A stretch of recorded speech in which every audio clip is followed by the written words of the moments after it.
I'm Chad Reynolds, and this is Blueprint Engines Tech.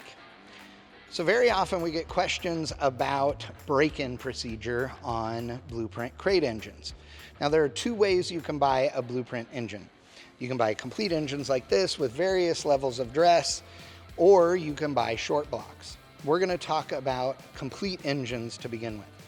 So whether or not your engine comes complete with a carburetor and a distributor and all those things, or you've gotten just a long block, your engine has been run on the dyno. Again, every single complete Blueprint crate engine gets run on the engine dyno. You get complete printouts of all of the power numbers and all of the details, along with specs on things like spark plugs and what else, what filters you should use, what oil you should use, etc., etc. These engines require no break-in. No break-in like a brand new engine. However, we do suggest that for the first 500 miles, you drive this thing pretty easy. Now, if you're familiar with brand new cars, you know that some of the most extreme performance examples, like some of the C8 models, don't actually let you really go full tilt on those cars until they've reached the 500 mile mark.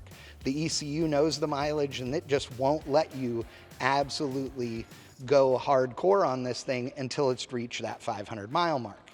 The reason for the 500 mile mark is to get all the rings seated, get everything in this thing happy, and to run your break-in oil through the engine.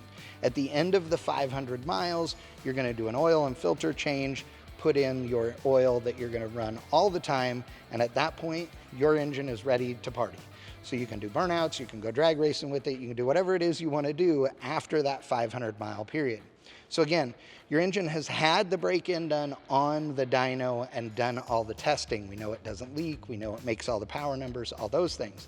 But for the first 500 miles, be nice to it. Cruise it, drive it, have fun with it, but don't go whole hog. When you get to the 500 mile mark, do that oil change, and it's party time. If, however, you have ordered a short block, then that thing has not been on the dyno, right? So it's had no break-in. You're not going to have to worry about things like a flat tappet camshaft because they all have a roller cam in them, so you're not going to have to worry about that. But you are going to want to do the rest of your break-in procedure for the engine. So once you get your short block home and you've put on your cylinder heads and you've put on the intake manifold and you've installed it and you've got it up and running, if you have an engine test stand, that's even better. Get it fired up on there first, set the timing, make sure everything is happy, make sure you have no leaks before you put it in the engine. But if you don't have an engine test stand, then you're going to do your full assembly and put it in the car. Again, you're going to want to drive this thing nice for the first 500 miles. But before you get to the first 500 miles, you're going to want to have this thing sitting and idling in your driveway or in your garage, preferably with the garage door open, in order to make sure that it comes up to temp and cools off and that you don't have any leaks or any other issues that you have to check on. That way you can verify your timing, make sure valve adjustments are done correctly, etc. But that first 500 miles is critical. Drive it easy, drive it nice, cruise it, wait for the racing and all of the big fun stuff after that first 500 miles and your first oil change.